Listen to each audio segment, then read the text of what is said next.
এই সেই মৌসুমী আইল্যান্ড, সন্ধ্যাবেলা সুন্দর আলোর পরিবেশ অনেকগুলো আছে। এরকম যে আমরা আছি এরকম শট অনেকগুলো আছে রিসোর্টের মধ্যে, মানে এক একটা রিসোর্টের এক এক রকম আলোর কালার।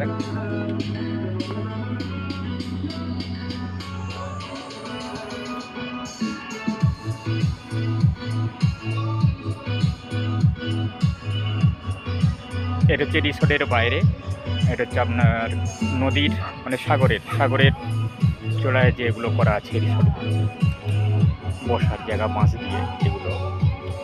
এখান থেকে আমরা বেরাচ্ছি, এই যে বাঁশের পাটাতন করা আছে, আমরা যাচ্ছি। এগুলো হচ্ছে ট্রেন থাকার জন্য।